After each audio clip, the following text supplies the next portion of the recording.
शब्द ब्रह्म चैनल के अंतर्गत मैं वीरेंद्र मिश्र आप सबका हार्दिक स्वागत करता हूं, अभिनंदन करता हूं, प्रणाम करता हूं।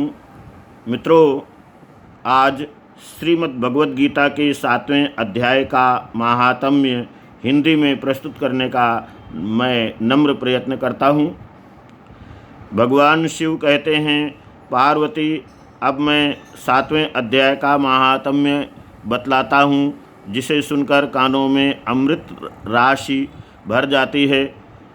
पाटलिपुत्र नामक एक दुर्गम नगर है, जिसका गोपुर द्वार बहुत ही ऊंचा है।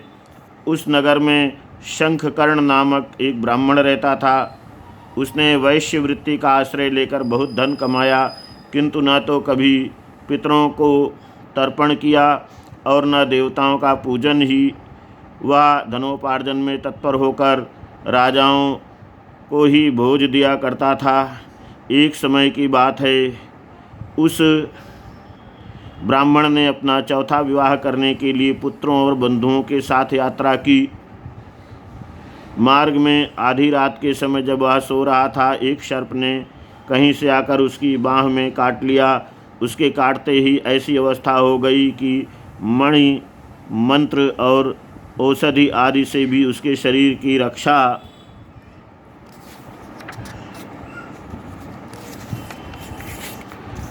असाध्य जान पड़ी। तत्पश्चात कुछ ही क्षण में उसके प्राण पखेरु उड़ गए। फिर बहुत समय के बाद वह प्रेत सर्प योनि में उत्पन्न हुआ। उसका चित्त धन की वासना में बंधा था। उसके पूर्व वृत्तांत को स्मरण करके सोचा, मैंने जो घर के बाहर करोड़ों की संख्या में अपना धन गाड़ रखा है, उससे इन पुत्रों को वंचित करके स्वयं ही उसकी रक्षा करूँगा। एक दिन सांप की योनि से पीड़ित होकर पिता ने स्वप्न में अपने पुत्रों के समक्ष आकर अपना मनोभाव बताया। तब उसके निरंकुश पुत्रों ने सवेरे उठकर बड़े विस्मय के साथ एक दूसरे से स्वप्न की बातें कही। उनमें से मंझला पुत्र कुदाल हाथ में लिए घर से निकला और जहाँ उसके पिता सर्प योनि धारण करके रहते थे, उस स्थान पर गया।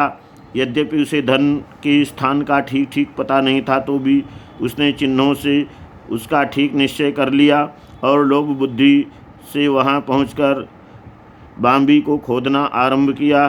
तब उस बांबी से बड़ा भयानक सर्प प्रकट हुआ। सांप प्रकट हुआ और बोला, ओ मूढ़, तू कौन है? किस लिए आया है? क्यों बिल खोद रहा है? अथवा किसने तुझे भेजा है? ये सारी बातें मेरे सामने बता। पुत्र बोला, मैं आपका पुत्र हूँ, मेरा नाम शिव है। मैं रात्रि में देखे हुए स्वप्न से विस्मित होकर यहाँ का सुवर्ण लेने के कौतूहल से आया हूँ। पुत्र की यह वाणी सुनकर वो सांप हंसता हुआ उच्च स्वर से इस प्रकार स्पष्ट वचन बोला, यदि तू मेरा पुत्र है तो मुझे शीघ्र ही बंधन से मुक्त कर। मैं पूर्व जन्म के गाड़े हुए धन के ही लिए सर्प योनि में उत्पन्न हुआ हूँ। पुत्र ने पूछा, पिताजी, आपकी मुक्ति कैसे होगी? इसका उपाय मुझे बताइए, क्योंकि मैं इस रात में सब लोगों को छोड़कर आपके पास आया हूँ। पिता ने कहा, बेटा, गीता के अमृतमय 7वें अध्याय को छोड़कर मुझे मुक्त करने में तीर्थ, दान, तप और यज्ञ भी सर्वथा समर्थ नहीं है। केवल गीता का 7वां अध्याय ही प्राणियों के जरा, मृत्यु आदि दुख को दूर करने वाला है। पुत्र, मेरे श्राद्ध के दिन 7वें अध्याय का पाठ करने वाले ब्राह्मण को श्रद्धापूर्वक भोजन कराओ। इससे निस्संदेह मेरी मुक्ति हो जाएगी। वत्स, अपनी शक्ति के अनुसार पूर्ण श्रद्धा के साथ वेद विद्या में प्रवीण अन्य ब्राह्मणों को भी भोजन कराना। सर्प योनि में पड़े हुए पिताजी के ये वचन सुनकर सभी पुत्रों ने उसकी आज्ञा के अनुसार तथा उससे भी अधिक किया।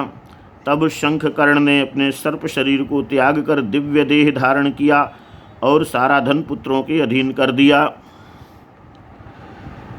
पिता ने करोड़ों की संख्या में जो धन बांट कर दिया था, उससे वे सदाचारी पुत्र बहुत प्रसन्न हुए। उनकी बुद्धि धर्म में लगी हुई थी, इसलिए उन्होंने बावली, कुआं पोखरा यज्ञ तथा देव मंदिर के लिए उस धन का उपयोग किया और अन्नशाला भी बनवाई। तत्पश्चात 7वें अध्याय का सदा जप करते हुए उन्होंने मोक्ष प्राप्त किया। पार्वती, ये तुम्हें 7वें अध्याय का महात्म्य बताया गया है, जिसके श्रवण मात्र से मानव सब पातकों से मुक्त हो जाता है। यहाँ पर श्रीमद् भगवद गीता के महात्म्य का 7वां अध्याय पूर्ण हुआ। जय द्वारकाधीश, जय श्री कृष्ण।